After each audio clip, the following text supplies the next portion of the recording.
This camera is already 6 years old, and it's the last camera that I probably will ever need. And contrary to what the YouTube gear review channels will tell you, for landscape photography, this camera is basically endgame. I will even go as far to say that if you can't get a decent image with this camera, it's a skill issue rather than a gear issue, and no upgrade is going to help you improve your landscape photography. And full transparency here, this isn't a sponsored video from Sony where I'm trying to sell you anything.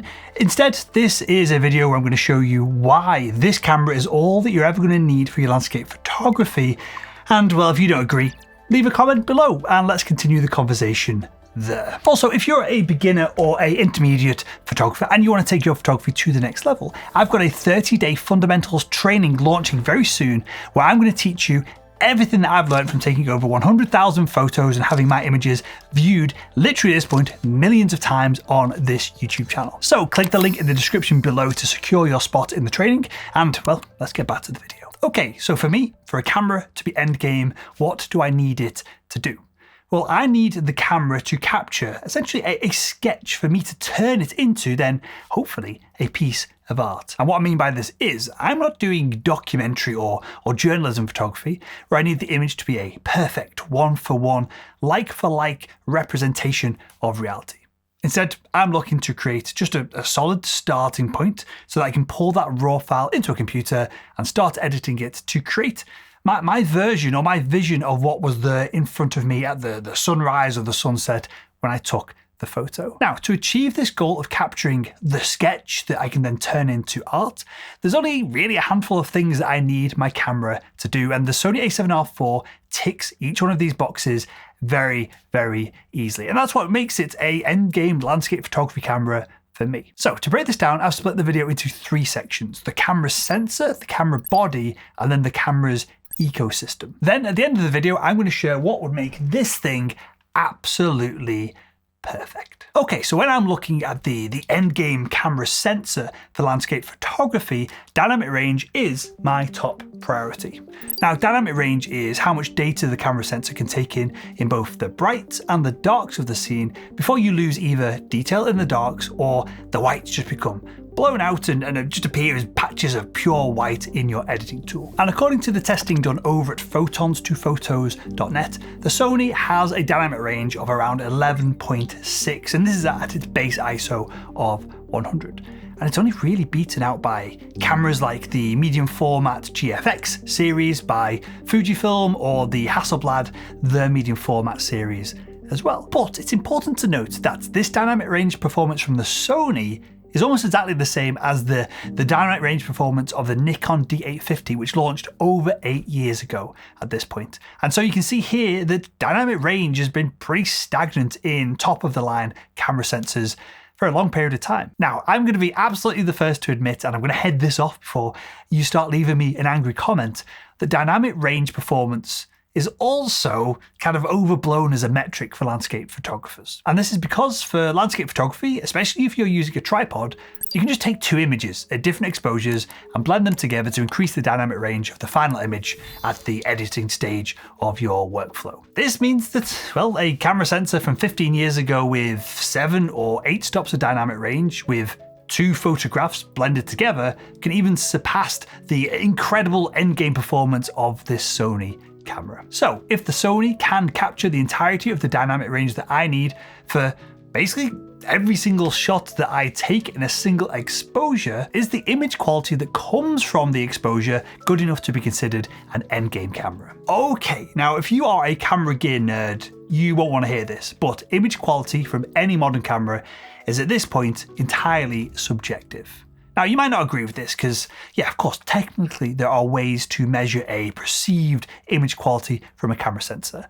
But in the real world, all this falls apart pretty quickly. Now, sure, you can watch some nerd on YouTube put together a series of shots of test charts from their mum's basement, but these test charts have almost zero relevance when you get out and you're on a big hill and you're in a thunderstorm and you're in the UK and it's constantly freezing and you're trying to take a landscape photo in those conditions. Those test charts essentially become irrelevant then. And in reality, almost every camera produced in the past 10 years it's got more than enough image quality to satisfy the average amateur photographer like me, who, I'm not regularly creating massive wall-spanning prints, and so that extra bit of image quality from one system or another, it really doesn't matter. And let me give you a challenge, right? If you think that you need more image quality, then drop a comment below. Tell me how you measure image quality and how you can be sure that one camera has better image quality than another. I'd love to hear your thoughts. Now, with that said, one thing that can be measured is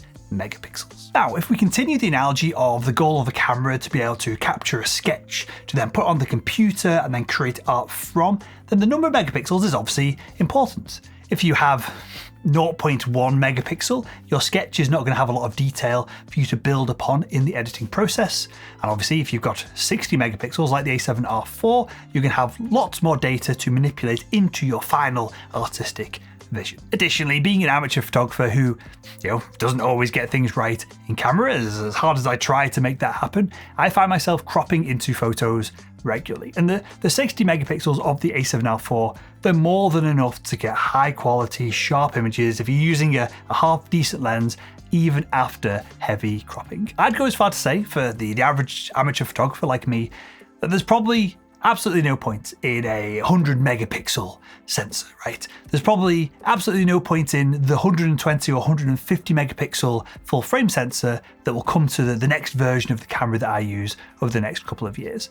Unless you are printing absolutely bloody massive prints, which basically nobody does, you're absolutely fine with 60, 45, heck, 35, 24 megapixels. And look, think of it like this. Most landscape images are consumed on electronic devices, and the speed at which our displays are increasing in pixel density has absolutely well been outstripped by the pace of megapixel counts on cameras. So to view a 60 megapixel image at 100% on a native display, you'd need a 10,328 by 5,809 resolution display, and that is even bigger, more pixel dense than the 8K monitor that you don't have, that I don't have, can put out. The maths to calculate this are a bit boring, but trust me, they are right. And even though 8K displays do exist, we might never actually get them as end consumers. They might never trickle down. 4, 5K might be absolutely enough for the marketplace as it is. And so at this point, 60 megapixels is absolutely endgame for a camera. Now, something that is more debatable for some photographers is endgame autofocus performance. Is the autofocus performance on the A7R4 endgame for a landscape photographer like me? Well, yeah, it easily is. When I want to focus on something, I put the tiny single point autofocus box where I want the lens to focus. I press the AF button on the back of the camera and then I'm done. For me, that is autofocus endgame, and this was endgame on cameras probably 10, 15 years ago. So that is the camera sensor, and it is literally endgame. But what about the camera body itself? The first thing to look at when arguing whether this camera is absolutely endgame is how it handles. And, well, I wouldn't say I feel particularly inspired to pick up this camera and to go and shoot with it. And I mean, for context, I recently had to play around with a Fujifilm GFX system, and that was beautiful to hold. The buttons felt mechanical, and if Fujifilm was watching, they should probably send one over on a long-term loan because it'll be featured in loads of our content. But, well, I don't need the camera to feel magical in my hands to take nice photos.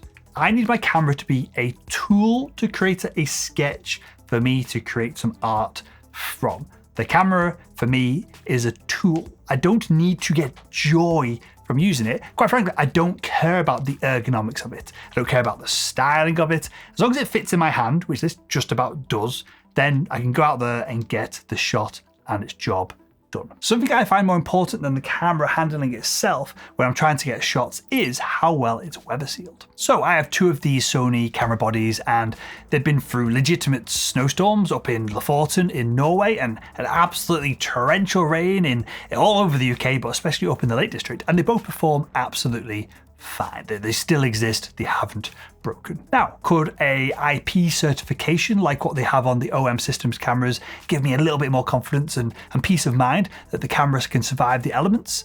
Maybe, but well, I absolutely trash these things and they haven't failed me yet. So for me, the weather sealing is endgame, and something else that makes this camera endgame is, well, it's small enough to actually carry into the crazy conditions that I like shooting in. This camera, compared to previous generations of DSLRs or even current Nikon flagship cameras, is tiny. And this is important for me because, as I said, I carry 2 camera bodies when I go out shooting, so I don't have to change lenses or faff around. I typically have a Sony 16-35 on one and the Tamron 28-200 on the other. And so the smaller, the lighter the camera body for me, the better. And the A7R4 it's almost the perfect size for me, because if it was any smaller, quite frankly, I wouldn't be able to grip hold of it. There's a minimum size that is appropriate and acceptable for a camera that you're going to be using out in the hills, in the mountains, in landscape photography conditions. So that's why the camera sense and the camera body are endgame. But what about all of the rest of the stuff that's needed to create epic landscape photography photos? Okay, so the first part of the camera ecosystem that makes this camera endgame are, well, the lenses. And sure, you have the truly endgame and industry-leading G Master lenses from Sony themselves, but all the lens manufacturers are crushing it these days. Heck, I would move, if I had to a Nikon system in a heartbeat because of their incredible 24-200mm lens. But I do think it's fair to say at this point that the Sony E-mount probably has the largest collection of both first and third-party lenses on the market. Honestly, there's not really a lens that is both optically and fits with the laws of physics that I want that I don't have access to right now. And the same thing is true for camera accessories. In yesteryear, certain camera manufacturers would be favored by certain accessory manufacturers, but with all of the cheaper third-party accessories that are available on the market now, well, every camera body, every system has almost every accessory already covered. So that is why the A7R4 is absolutely endgame for landscape photographers. But even though this, I get it, right, it looks kind of like a bit of a gross, glowing review for Sony here, there are a few things that hold it back from being absolutely 100% perfect. It admittedly has 95% of everything that I need absolutely nailed, but there are a few changes that I would make if I was to create the perfect camera from scratch. Now, one of the biggest pain in the asses with this camera is that it is not compatible with glasses. Now, I won't go into this in too much detail because that's probably a whole video in and of itself. But basically, when I've got my glasses on and I look at the viewfinder, I'm unable to see the entirety of the image on the back of the EVF. It's very simple. It's because my eyes are further back away from the front of the viewfinder than if I didn't have my glasses on, so I can't quite see through the window to see everything in one go as well as I would be able to do if I didn't have glasses on. And sure, I could set up the diopter to my lens prescription and I could look through the EVF without my glasses, but then I'd be taking my frigging glasses off on and off and on and off over and over and over again as I was composing and then looking at the scene, then composing and then looking at the scene. And I won't be doing that because that'd be even more of a pain in the bum than the half-hour solution that I've got in place right now. And I've got to admit, to be fair, I think this has been resolved in the A7R5, but I know for sure that both Nikon and Fuji have a setting in their camera to reduce the size of the image that we're taking, the composition within the EVF, so that a glasses wearer can see the entire image when they look straight through. Again, a problem that's been solved by the newer version of this camera, the A7R5. The A7R5 has a screen that articulates. It comes away from the camera body. So it makes it easier to see the screen if you're shooting for very high up or very low down. The biggest issue that I have with this camera is the lack of an X-pan or 65x24 or just a general ultra panoramic aspect ratio. And I get it, right? I can take a series of shots in portrait to create whatever width of pano that I so desire, but I want to see the pano on the back of the screen all in one image. I want to be able to compose the shot on the back of the camera without having to visualize it in my brain and maybe get it right, maybe get it wrong. For landscape photographers, a panorama is a shot that people want to take. I don't know why camera manufacturers don't include this aspect ratio by default. And it's even more annoying if you're a Fuji user. The Fuji GFX line of cameras have it as a setting in their cameras, but the X line of cameras don't have it in there.